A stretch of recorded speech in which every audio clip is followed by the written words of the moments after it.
once again to the Upper Room. It's been a few weeks since we have filmed, and so I think it's really necessary that we do a little review as to what we've been talking about for some time in John chapter 8.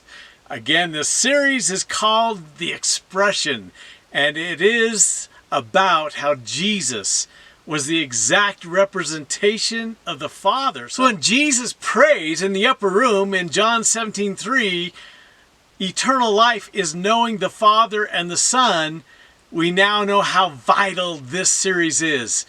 We, by knowing the Son and listening to what He taught and what He did, tells us how we can know the Father, and in that relationship, that understanding, is eternal life. So this is enormously important. As I mentioned, we're in John chapter 8. It'll take a while for us to get there. We need to do some preliminary work to make sure that you get the context of what we're talking about. Now, it's fall, as you can see behind me, and fall means beautiful colors. We'll talk more about that later. It also means football, right? And I've been watching pro football, college football, seems like my whole life. And what I've noticed about at least pro football in the first couple of weeks of the season is that NFL no longer stands for National Football League, it stands for National Flag League. In two ways. One, there's a flag on every play. All right, they're going to have to replay every play. And secondly, more and more it seems like they're playing like it is flag football. Very little tackling going on. I can watch every play and see 4 or 5 missed tackles. Now, to those of you who are young and have just started watching football, you think that's normal. I'll tell you what, go back, because I'm an old geezer, go back several years and you find out that no, it didn't used to be like flag football where we just try to touch guys as they run by, but instead it was brutal, and the brutality of it was, quite honestly, a lot of fun. That's why they had those nicknames, right? We've talked about those nicknames, the Doomsday Defense and the Purple People Eaters. Those are not nice people. Those are not nice things going on there, right? And then, of course, there were the Monsters of the Midway. You know who the Monsters of the Midway were, right? The Chicago Bears. Mike Ditka. Doesn't that just sound like a tough guy being a coach? Mike Ditka. But there was another guy when I was a kid that played middle linebacker, number 51 for that Chicago Bears, the Monsters of the Midway. And his name was Dick Butkus. Isn't that a great football name? Dick Butkus. You know what they called him? He had a nickname himself. The Enforcer. The Enforcer. Sounds a little brutal, right? He didn't play flag football at all. And so I came across this quote from Dick Butkus. And this tells you all you need to know about football years ago. And here's what he said. When I played pro football, I never set out to hurt anyone deliberately. Unless it was, important. Like a league game or something. Well, they're all league games. So what he's saying is, I basically tried to hurt the other guys, all right? That was his mentality. Now, when I was growing up, I lived here in Colorado. One of my favorite players was a running back for the Denver Broncos. His name was Floyd Little. He played, I believe, between 1967 and 1978. He eventually would be inducted in the Hall of Fame, the Pro Football Hall of Fame, as well as the College Football Hall of Fame. Number 44 from Syracuse University. And I want to read to you, he passed away back in 21, I believe it is. But I want to read to you something he said about playing against Dick Butkus. Butkus hit me so hard my body almost liquefied. He helped me get up and he said, "You okay?" And I said, "Well, yeah, of course." He said, "Well, if you're okay, why are you in our huddle?" He had hit me so hard I'd followed him into his huddle, his team's huddle, the Bears huddle. He turned me around and sent me back to my huddle. Isn't that a great story? That's the way football used to be, all right? And when I think of Floyd Little describing that moment where he's just dazed and confused, I think of many of us today. We are in the middle of a war, and most of us stumble around and wander into the enemy's camp, into the enemy's huddle, and we don't even know it, right? It is such a perfect picture of where most of us are, and yet we aren't even aware of it. To get to the passage we're going to get to, you need this context. So in the text we're in John 8, Jesus is in the temple in Jerusalem, if you remember, and it's fall before the spring where he'll be crucified in Jerusalem. And what's going on there, what's been going on there, in case you have forgotten, is what seems to be a little spat, just a little argument going on between Jesus and the Jewish leaders. And at first glance, it's okay to say, oh, they're just kind of going back and forth, a little gamesmanship, a little spat going on. That is not the case. The case is, this is good versus evil. It's demonic versus God. And I want to demonstrate that to you before we get into that text, because you need to see the urgency and the intensity of the interaction going on between Jesus and these Jewish leaders. In Isaiah 14 and Ezekiel 28, you can read the accounts of Satan being tossed out of heaven. All right, that's his fall from heaven when he sinned in his pride, wanting to take God on. From that point on, an incredibly cosmic war began, and it continued in all its fury to the time of Jesus. Now you may say to me, Steve, that's Old Testament stuff, and is that really maybe just allegorical? I take you to the New Testament where Jesus says in Luke chapter 10, after the 72 that he sent out have come back and have had amazing things happen, miracles they were a part of, and he says to them, yes, I saw Satan falling from heaven like lightning. Now, was he talking about that moment where they were out there? Possibly. Was he talking about what's recorded in Isaiah and Ezekiel? Probably. Maybe both. I have seen him fall from heaven, and the battle that has ensued, the demonic presence on this earth has been incredible. Now, for a second, I want you to understand that if you don't take Satan and his passion to destroy us and destroy anything related to God seriously, think about this. Somehow Satan convinced a third of the angels to leave heaven with him. Think about that. He's very convincing. If he can convince angels to leave heaven, he can most likely convince many of us to enter into hell with him.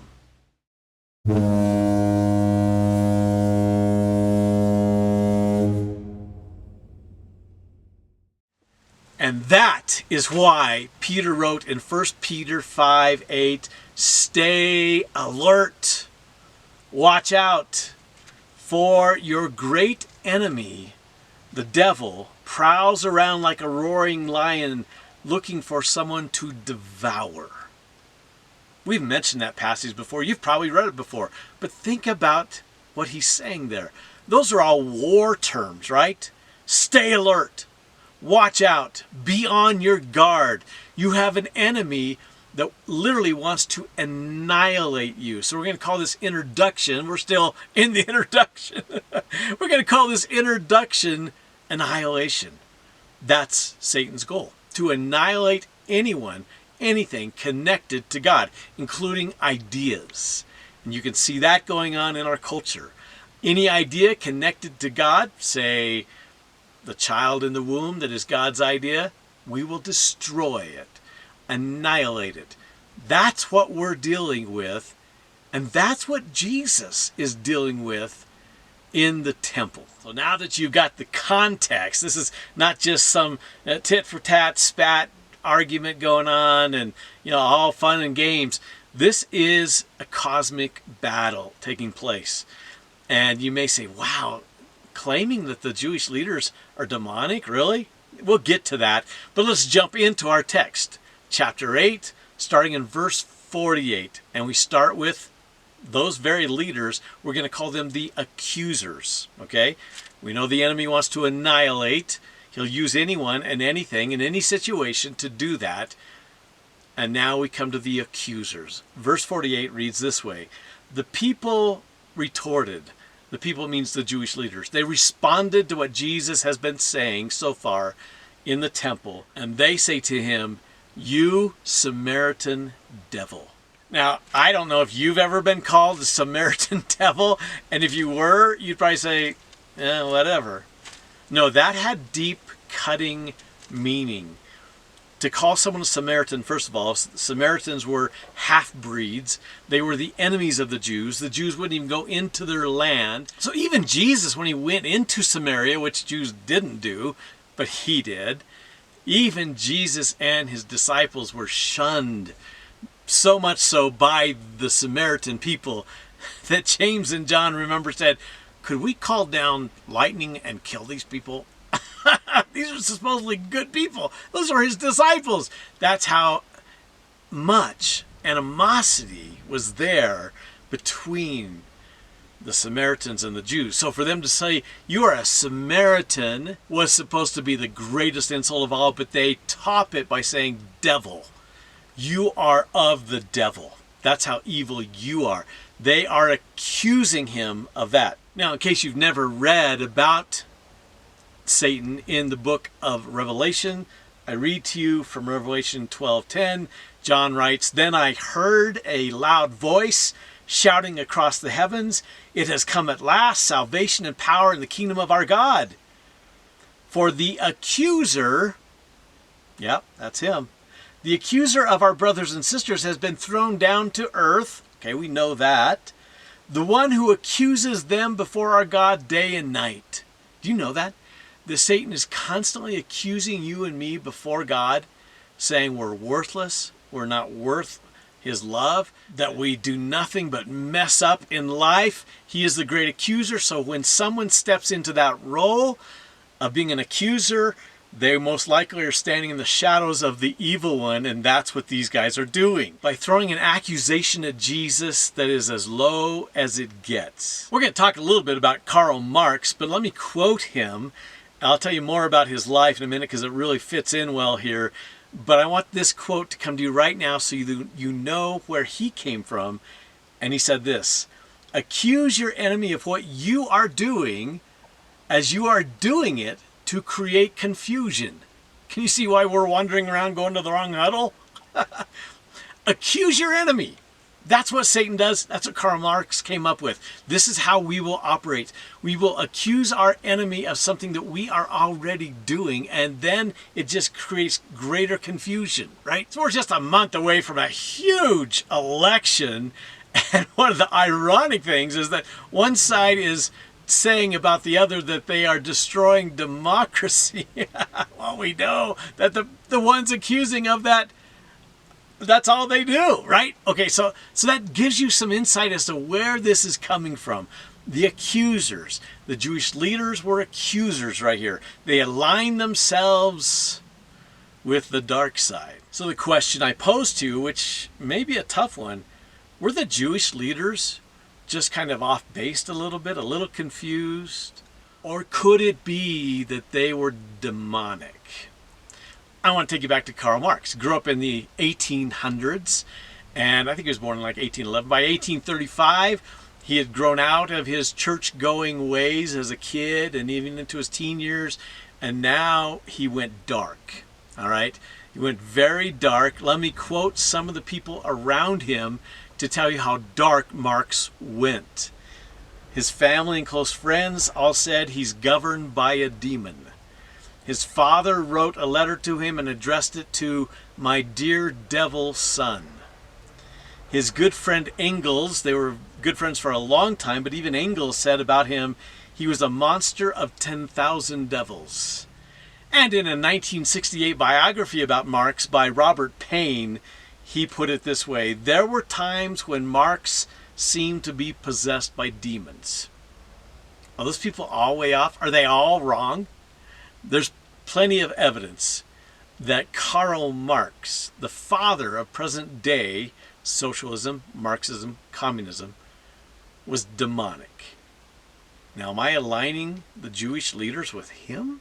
It was Marx's philosophy in the 1800s that spawned the murder of 140 million people around the world in the 20th century. It was his ideas.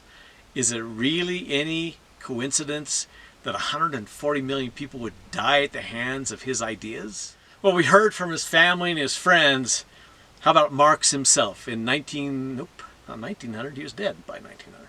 In 1837, in a poem, he said this about himself: "Thus heaven I've forfeited, I know it full well. My soul, once true to God, is chosen for hell."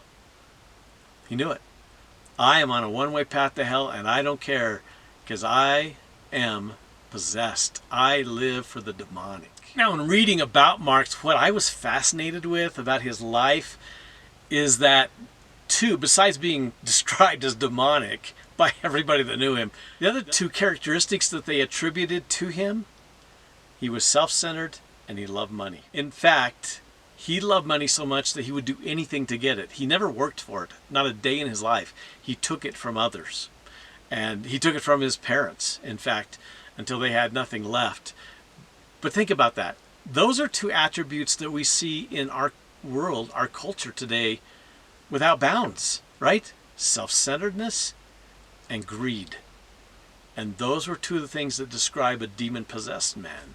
And so, the first thing we see in this passage is that the Jewish leaders were accusers, as is Satan. And we see that they align somewhat with Karl Marx. Were they the Marxists before Karl Marx? We'll get a little bit more into that. That sounds like an audacious claim, but I need you to know how intense this thing was that was happening in the temple that day. The next thing we see in verses 49 and 50 is the antithesis, all right? We've seen that the enemy wants to absolutely annihilate anyone associated with God, and then we saw the accusers. Now, the antithesis of that is what we read about in verse 49. Jesus says, "No, I have no demon in me, for I honor my Father, and you dishonor me. And though I have no wish to glorify myself, God is going to glorify me. He is the true judge." What is he saying? No, I am not like you. I am the opposite of you, and my Father will glorify me. Now, it's really important to understand that as he stands toe-to-toe with these leaders, people throughout history might look back and say, oh, they're all religious. No, Jesus was not religious, because religion often lends itself to these behaviors. And Jesus says, not at all. I have no demon. I only honor my Father in heaven. And of course, demons never honor God. They do everything to dishonor him. And so the obvious now in the temple is seen: the black and the white, the good and the evil. This is darkness that Jesus is up against. And he is the contrast of what these people had gotten used to, that they always had lived with. Not just in the temple, but throughout Israel. And so am I suggesting that the Jewish leaders were demonic? No, I'm quoting Jesus. Jesus attested to this reality. I'll give you some examples. We read it before, John 8:44, so just a few verses earlier. He's talking to them again in this, not a spat, this cosmic conflict. For you are the children of your father, the devil, and you love to do the evil things he does. He was a murderer from the beginning. He has always hated the truth. The devil is your father. Okay, so you're genetically connected to him. He's a murderer, 140 million in the last century. You're just like him, and he wouldn't know the truth if it bit him. And that's what he's telling them. You are dark, and you are like your father, who is absolute darkness. Matthew 23, verse 15. What sorrow awaits you, teachers of religious law, and you Pharisees, you hypocrites! For you cross land and sea to make one convert, and then you turn that person into twice the child of hell that you yourselves are. Do you hear what he just called them? You are a child of hell. And when you convert someone, you convert them to that. And then on to verse 25. What sorrow awaits you, teachers of religious law, and you Pharisees, you hypocrites, for you are careful to clean the outside of the cup and the dish, but inside you are filthy, you are full. Now watch what he says they are full of. You are full of greed and self-indulgence. What is it that people said about Marx? He was greedy and self-centered. Are they not all one and the same? That's why two of the descriptions of a follower of Jesus in the New Testament is that we are not greedy and we are not self-centered. Those are things we have pretty much written off the pages of Scripture and decided that it's okay to be self-centered. In fact, it's a positive thing. And everybody's greedy, right? Everybody loves money. Look at the description of how it aligns with the Jewish leaders and of Karl Marx. Okay, so we have seen the annihilation that's desired by Satan and his minions. We have seen the accusers. We just saw how Jesus is the antithesis. He is the light against the dark. And now we come to the apex of this scripture, the apex of this message. It's one verse, verse 51. But to get into it, a couple discussion questions. In fact, I want to give you two discussion questions and have you join them together and discuss them all at once, them both at once anyway. And here's the first one. What are the biggest issues facing humanity? What do you believe them to be? And number two, alongside the greatest issues, what are the greatest fears of humanity? Have a great discussion.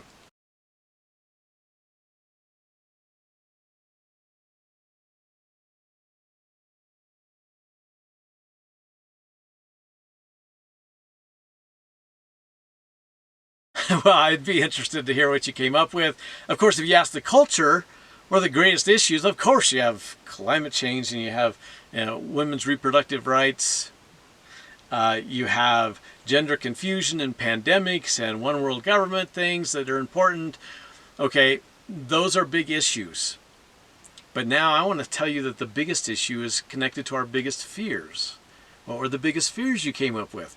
I was reading a Reader's Digest article that was written just a month ago, actually less than a month ago, and they listed the 5 biggest fears of people. And I assume they were in order from 1 to 5, 1 being the greatest. Here's what they came up with. Number 1, failure. Number 2, rejection. Number 3, loneliness. Number 4, change or uncertainty. And number 5, death.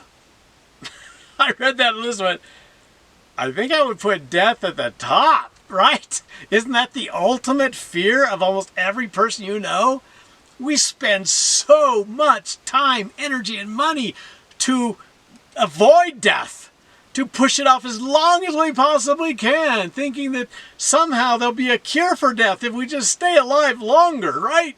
If we just take the right vitamins, eat the right things, exercise the right way, take the right shots, we can put death off. It is the greatest fear. You know that to be true. I'm guessing that you came up with that in your group. Now, interestingly, this article was written by several psychologists. And so what is the remedy? They had remedies for each of these fears. What is the remedy for this last fear, what I think is the first fear? And that is of death.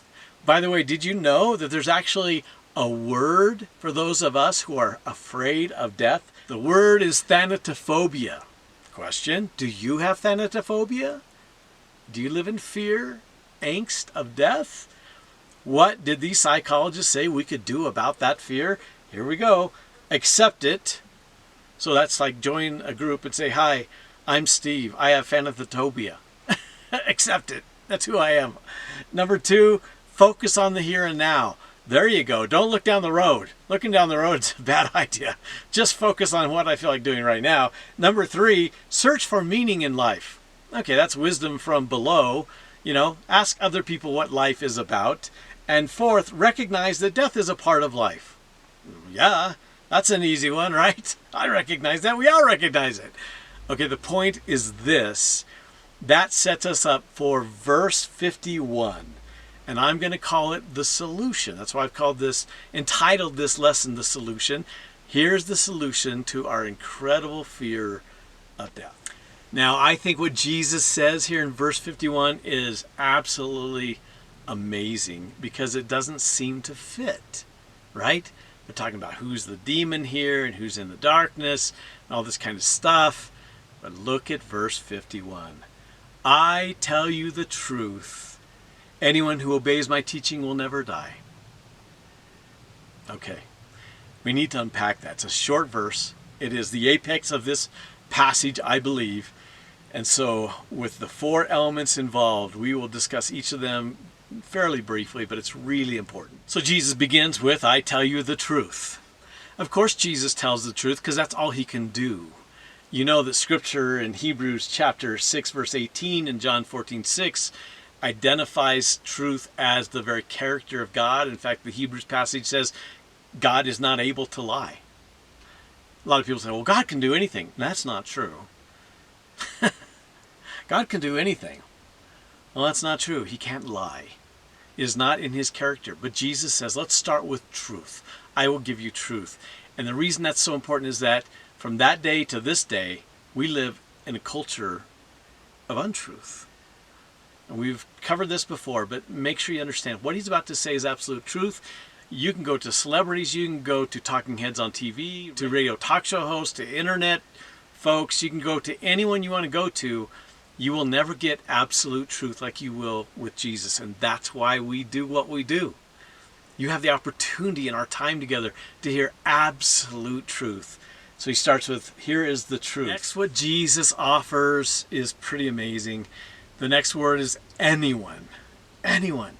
What he's about to offer is not just for the elites. We live in a world, in a culture where, you know who the elite people are. They get whatever they want. Things go their way all the time. It's not just for the wealthy and the powerful and the famous. It is for anyone. The smallest of the small, the lowest of the low, the most degraded human being. This applies to them. And then the third thing we see in this verse is obeys my teaching. If anyone obeys my teaching. We got to land here for a little bit. This is huge. Obeying the teachings of Jesus cannot be equated with religious activity. All right, a box you check off. It also can't be equated with what we call the social gospel today. In fact, there are a couple problems that we now face as Americans, as people who live in this culture, when it comes to obeying the teachings of Jesus. Problem number 1 is that a prerequisite for obeying is reading. Sounds pretty complicated, right? To obey the teachings of Jesus means I've read the teachings of Jesus. We struggle to read anything because, as Jonathan Morrow puts it, this glowing rectangle, any way you want to turn it, has become our God. I was in a doctor's office just earlier this week, and honestly, because I'm an old person, I noticed this. It was all older people in this doctor's office. There's about 15 people in there, crowded in there. And as I sat and looked around, every single person had their phone this far from their face. Nobody talked to each other. Nobody read anything else. Now, can you read things on your glowing rectangle? Of course you can read things. Can you read the teachings of Jesus on your glowing rectangle? Of course you can do that. The question is, do we? Statistically, it's a little scary. Let me tell you how pervasive this is in our culture. 38% of 8-year-olds have one of these, 42% of 10-year-olds, and 91% of 14-year-olds. So by the time you're a teenager in this culture, this is your focus. And I'm here to tell you that you can read the words of Jesus, but most likely almost nobody is reading the words of Jesus on their little glowing rectangle. And so again, I tell you, to obey the words of Jesus, you have to know the words of Jesus. You can say, well, I go and listen to a guy preach, even on TV sometimes, a preacher, and that's great, but we tend to forget most of what we hear. In fact, what I'm talking about today, you'll forget by tomorrow.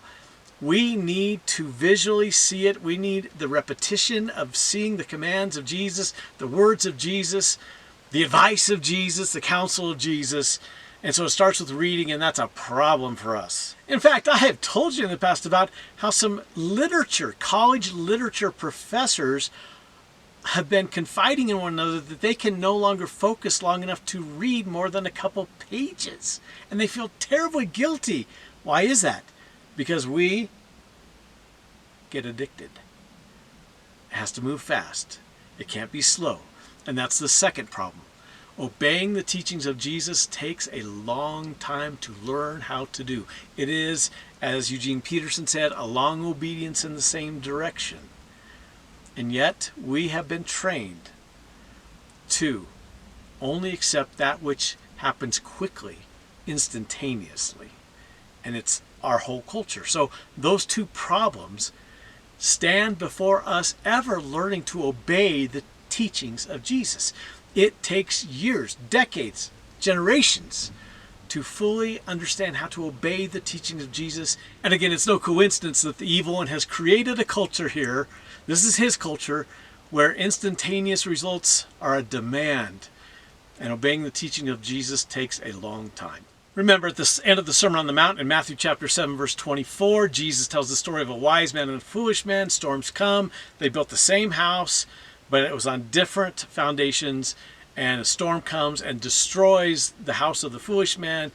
The house of the wise man stands firm. The difference in the foundation was that the one who built on a sandy, faulty foundation did not obey the teachings of Jesus. Might have gone to church, might have done internet surfing on religious sites, but did not obey the teachings of Jesus. The man who stood firm on that firm foundation, the difference was not whether or not he went to church, but it was he obeyed the teachings of Jesus. That's how vital this is. And then, of course, in the upper room, this famous line from Jesus, John 14:15, "If you love me, you will obey my commands." Now, obedience to Jesus is equated to love. I love God. Not unless you obey his commands. So this is enormous. Now, obeying the commands of Jesus sounds simple, and it's not really that complex. It is hard. There's no doubt it is hard because it makes us be unselfish. I want to recommend to you a book it's really an easy book to read. It's a book written by John Mark Comer, and it's called Practicing the Way. The way is the life Jesus has for us. How do you practice that? He summarizes it with these three statements. Number one, be with Jesus. Number two, learn from Jesus. And number three, do what Jesus did. All right, and he breaks that down, but let me tell you, that's how simple it is. Easy? No. Simple? It is very simple. And now we come to the fourth aspect of this one verse, and it is this: you will never die. Those who obey my teachings will never die. Listen to that promise. You know, all our lives we've looked at superheroes, and the reason they're superheroes is because they can defy death, right? That's what's so great about them. You know what? If you follow this truth from Jesus and live it, you're a superhero. You can defy death. Now, it's important that we define death. And to do that, we're going to move forward to John chapter 11, to a very famous interaction Jesus has when Lazarus has died and what happens around that. I'm going to read the entire text pretty much. I'll leave out a little bit, but the entire text so you get the idea of defining death is essential to understanding this promise from Jesus. John chapter 11, verse 1. A man named Lazarus was sick. He lived in Bethany with his sisters, Mary and Martha. This is the Mary who later poured the expensive perfume on the Lord's feet and wiped them with her hair. Her brother Lazarus was sick, so the two sisters sent a message, emailed, maybe texted, to Jesus, telling him, "Lord, your dear friend is sick." Notice it's not our brother. They want to appeal to him. This is your friend that's sick. Verse 4, but when Jesus heard about this, he said to those around him, "Lazarus' sickness will not end in death." That's a promise. No, it will happen for the glory of God, so that the Son of God will receive glory from this. So although Jesus loved Mary and Martha and Lazarus, he stayed where he was for the next 2 days. Finally, he said to his disciples, "Let's go back to Judea." His disciples objected, "Rabbi, Only a few days ago, those people in Judea were trying to stone you, and you want to go back there again? Jesus replied, there are 12 hours of daylight every day. During the day, people can walk safely. They can see because they have the light of this world. But at night, there's danger of stumbling because they have no light. Then he said, our friend Lazarus has fallen asleep, but now I will go and wake him. Okay, what was all that 12 hours, dark light? Again, you're with me. It's always light. You need not fear anything. And he says, let's go wake him up. He just fell asleep. There is Jesus' definition of what we call death. He has just fallen asleep. Verse 12, the disciples said, Lord, if he's sleeping, he'll get better soon. They thought Jesus meant Lazarus was really just sleeping. But Jesus meant Lazarus had died. John now adds his commentary. This is what he meant in our terms, but he used his terms. Verse 14, so he told them plainly, okay, Lazarus is dead. I'll talk your language. It's not truth, but I'll talk your language. And so he says, Lazarus is dead, and for your sakes, I'm glad I wasn't there. For now you will really believe. Come, let's go see him. As they approach, of course, Martha says to him, Lord, if you'd only come earlier, you could have saved him. But now all hope is lost. He's dead. He's been dead for a few days. And later she'll say, don't even roll that stone away because it'll smell. He's begun to decay. Let's go to verse 25. Jesus told her, I am the resurrection and the life. Anyone who believes in me will live even after dying. So again, he goes back to their definition of dying. Okay, let's say he's dead, but he's going to live after that. All right? And then he says this, verse 26, everyone who lives in me and believes in me will never die. Ever heard that before? Verse 51 of chapter 8. He repeats himself. Even though you seem to have died, you really haven't died if you've obeyed my teaching. So I think it's kind of obvious what we learn, right? Death from Jesus' point of view is sleep. It's a momentary nodding off. It's just not lasting at all. It's just a second where we close our eyes and then real life comes. Now, to be spiritually dead is a different thing. That is to leave this earth apart from God forever. Now, that's what should concern us. That should be the most important thing in our lives. It is the biggest issue. It's not climate change. It's not pandemics. It is leaving this planet without following the words of Jesus and being separated from him forever. You might remember in Matthew 10:28, he said, do not be afraid of those who want to kill your body. They cannot touch your soul. Instead, he says, fear only God, who can destroy both body and soul in hell. So that is so important. Jesus' perspective is a different perspective. But he says it's truth. And the truth is you may nod off for a few seconds, but you will then experience real life or real death. Now, that brings us to our setting. As you can tell, we're in the shadow of the San Juan Range with the changing of the leaves. And we love to do this every fall, right? But there's something specific I want you to notice. These leaves that are changing behind me, as you know, you will know, they will drop off. It'll appear as though they die and drop off. And then, as you know, everything turns drab, looks dead. The trees behind me for several months will look dead. The trees in our yard look dead, but they're not dead.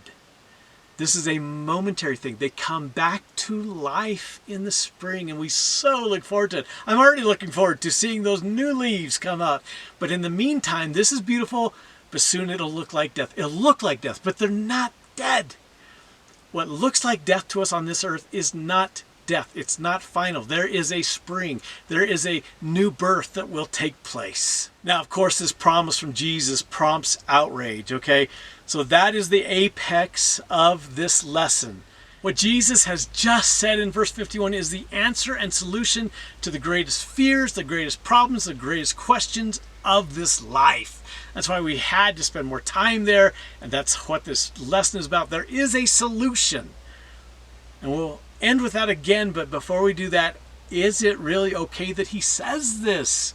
The Jewish leaders have a reaction to what he just says. As you can imagine, we're going to read their reaction, and then his reaction to them. Okay, so here we come to what I'm going to call the authority. The authority. Verse 52, the people said, "Now we know you are possessed by a demon. Even Abraham and the prophets died, but you say anyone who obeys my teaching will never die." So they're quoting him and saying, that's ridiculous. They go on, "Are you greater than our father Abraham? He died, and so did the prophets. Who do you think you are?" Can you see the animosity, just the hatred of Jesus? In verse 54, Jesus answers, "If I want glory for myself, it doesn't count. But it is my Father who will glorify me.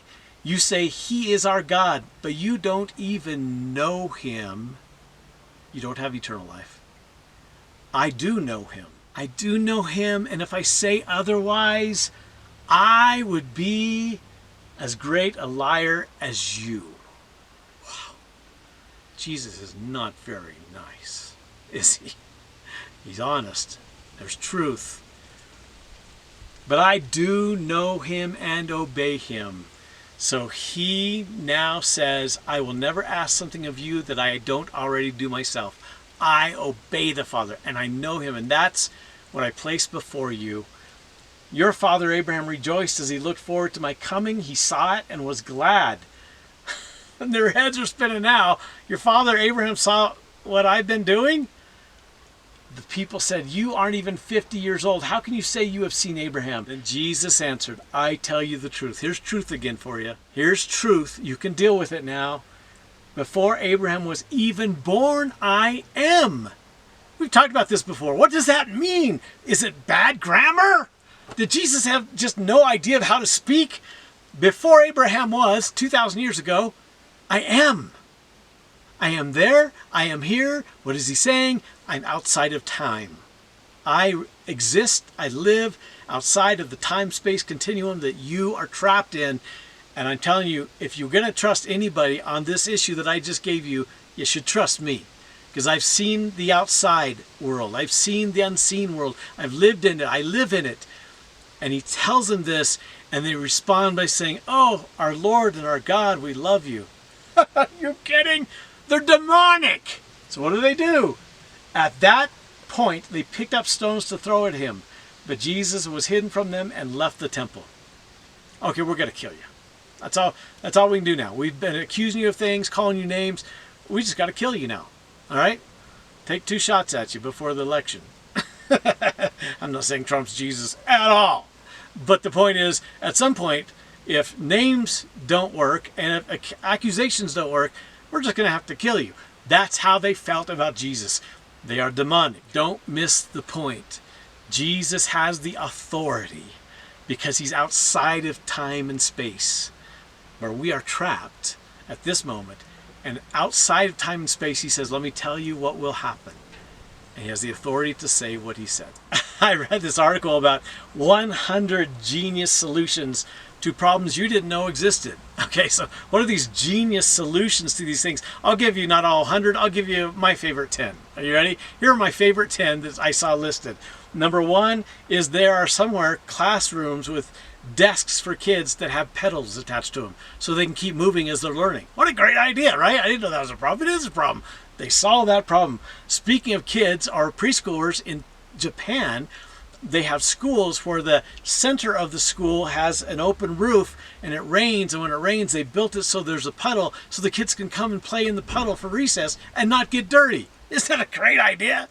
There are now elevators somewhere that have the buttons on the bottom by the floor as well as the top in case your hands are full. Have you ever had your hands full, get in an elevator, go trying to get it with your nose or your tongue?